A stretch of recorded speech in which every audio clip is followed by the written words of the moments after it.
All right, welcome back. It's time to talk entertainment. Of course, you know that Tuesdays are for entertainment, and we've been joined on the set this morning by, Oh, wow. you know, we always have Samuel Ekwo in here, right? Well, he's on the cover this morning. And so we've been joined by no other than Lourdes Alexandra Opong. Ekwo's better half. No, Yes. don't say it like that. Yeah. I'm like his better, Pun intended. better half. Okay, so Like, you have to put so like it's some, like a lot of betters into that. It's like yes, it's Interesting. like the way you said it. It's like I can tell Afi's so happy to see me. No, I'm not. How are you? I'm loving this. This child torments my life on a daily basis.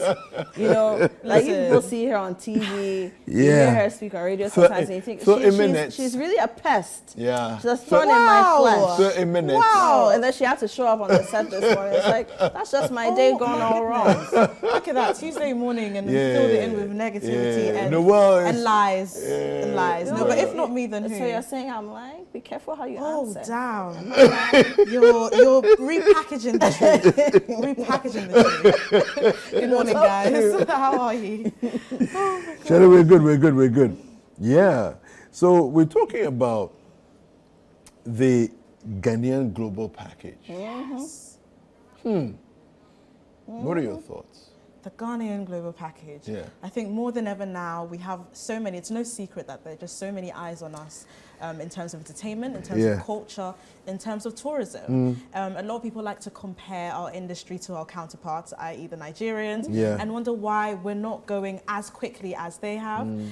You'd be surprised to know that they have their own structural issues too, but I think now more than ever, our artists feel more comfortable in performing on Western stages. It might not be the biggest, venue. It might not be on O2 or 40,000, no shade to Wizkid, but it's still there. There's still an audience that they can entertain, that like them enough to come out in the cold, because it's so cold, in the cold, spend £100 that they didn't even plan to spend just to come and see them and celebrate what Ghanaian music is. And I think that's what happened within the past 2 days with Yeah. Sarkodie. So Sarkodie. Yeah. So tell us. Hamida was there as well. Hamida was there. Yeah.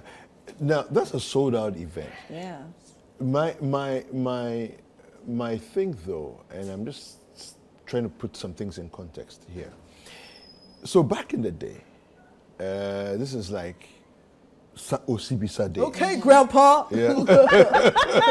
Okay. High five for this one. No, I was waiting for you to say something cheeky, but I'm guessing because we're on I telly. wanted him to land first. Listen, Back in he the walked day- right into it. I can't lie. No, back in the day, and I knew we were going to come back with that, so I'm okay, I'm good with it. But it's important to place context.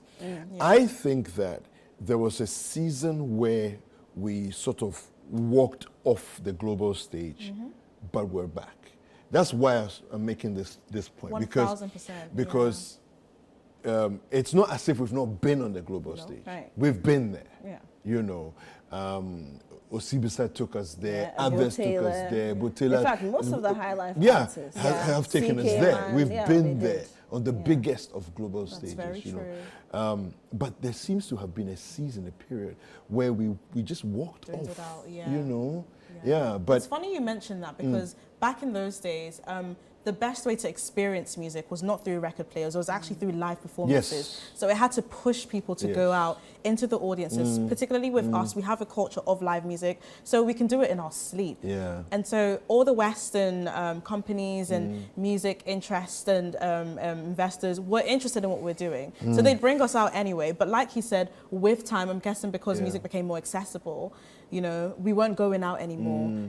Which is weird because you'd think that technology would have Beyond pushed that us. too, in the early 90s, and I'm saying with the advent of the Fourth Republic, right, there was a time when we couldn't show anything but what would be considered to be nationalistic on our TV. I remember we had just the station of the nation, Yeah. right, GTV, the GBC. And for that reason, a lot of art was not being explored in the way that it's being explored now. And then because you had people, so that's when, you see palm wine music on TV, you'd hear the dondo on TV. It was new for people and it was policy driven. Now, around this time too, it got more expensive to travel. Yeah. It did, yeah. So if you didn't have the right agents, and don't forget that we're also coming out of the season of coup, recovering from that, where unfortunately when things like that happen, the art is suppressed. Yes, it is, yeah. Now recapturing that voice and all that, all those things happen. You see, there's a lot of a history that we don't like to own up to, and especially when it comes to looking at how it's affected our entertainment scene. But I think we're back. And a lot of people have been asking, oh, but have you finished doing all the venues in Ghana before you are traveling? But everybody in Ghana knows Sarkodie's music. Exactly. Yeah. What's there? Whether you're on a farm, in wherever, or you're walking on the streets of Accra, you know his music. Exactly. So he doesn't necessarily need to go to every venue, and not every venue may be on brand for him anyway. But if he can now take his music, which has become locally relevant, and he's developed its international appeal, then why not tap into the internationally appealing audience? You know, I don't know why people are talking plenty. And like Lourdes, what you said at the beginning. I mean, this is a time when everybody is doing everything's about Ghana. Everything, every single thing. Ghana. Everything. Music, culture, everything.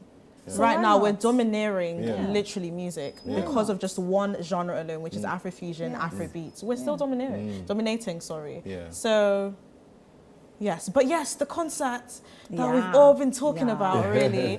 Yes, 2 sold-out dates at the Alternate in London. It was Sarkodie with the composers and a plethora of friends. So like Appy said, it had Camido, it had King Promise, it had Oxlade, literally any single person that's basically sung a solid hook for Sarkodie was basically there. Wow. And it's just amazing to see once again this happening, because this isn't the first time that he sold out in an arena in a space in London. And he's doing it with the best diasporan link, which is the composers. So for a lot of people that don't know who the composers are, they are a group of diasporan Ghanaian boys based in the UK, and they basically do live renditions of any and every Ghanaian song, specifically the ones that are modern, and they just do like an own flip on it. So for those who love a good live band, best believe that our parents enjoyed that, but this is our live band season. So yes, that was absolutely amazing. The videos, oh my goodness, were stellar. And interestingly enough, a lot of people had a lot of feedback about the concerts. Now, you know, we don't have a very good concert culture in Ghana. Specifically, or particularly, one of the reasons why is because people don't want to own up to the fact that it was not a success. People don't want to say, you know what, because you gave me a bad experience, I am not invested in this anymore. I feel like a lot more people need to be held accountable, and if they're not done so, you know, verbally, they can be done so financially, which is stop going for the concerts that you know are going to end up being so run down.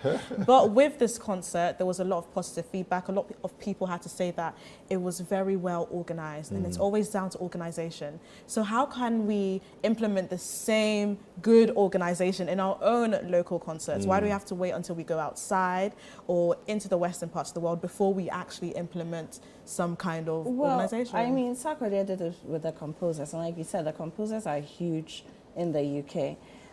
They basically keep, they become almost like the link between 1000%. what we're hearing on the continent and what the diaspora gets to hear that's coming from the continent. They're creating that musical connection. And if you've seen the kinds of things that they do, even the smallest production is down to the T, you know. And so having that, Sarkodie, of course, would also put his A game forward. I'm sure he had his agents or his fixers there who would also help him. And one thing about him, he loves a good live band. Absolutely. He loves hip live. I mean, Sarkodie, rap on a live band any day he will deliver. You just give him a live band, a kick, and you know, some guitar. He will deliver for you. In fact, indeed, he's recorded a lot of his music live with live bands. Look at the Mary album, for example, and what's not. Which is arguably one of his best. Absolutely. Now, going there, let's not forget that the UK as well, and a venue of this stature, will also have their own standards. They will have standards. So if you cannot bring it, there will be somebody there to give it to you in terms of delivering what needs to be delivered. And these are some of the things that we lack here. So much mediocrity in the events management and organization space. No, it's true. And unfortunately, too, another thing we don't like to admit, a lot of it comes down to financing. Creating a creative experience, an artistic experience, is expensive. It's so expensive. And it's not money you can get back. It's not like coming to sell 15 of these candles and know that this is my hard-earned profit. That's not how it happens. And because of that, a lot of people are not willing to invest. And until corporate Ghana and, you know, other people within the Ghanaian space, the African space, realize that you are investing in culture because of the legacy it has and the potential it has to travel to put us on the map. And it's not always about getting money back in the moment. And we'll always have these problems. Lotus, Man. what's going on with the Lamem gang? Oh, if we even start. I am so tired. So it seems as if, listen, this drama has been going on for so long. Good morning to Lamem gang. We love you if they're though. seeing We this. do love But you. like the drama has just extended.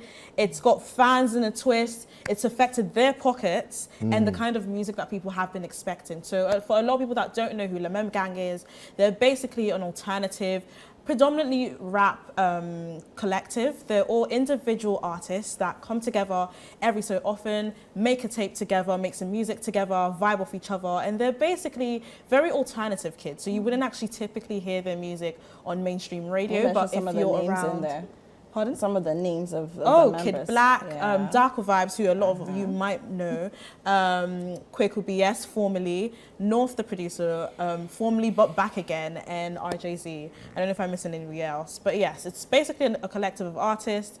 And due to many reasons, including allegations of sexual harassment, money situations, at some point it was a hostile situation. This is all based on an issue that they decided to basically address on Twitter Spaces.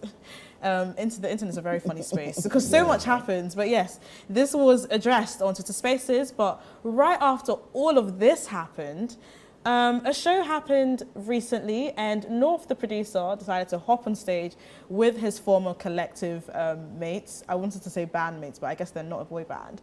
And decided to say, you guys, you know what? We're back again. We're back together again.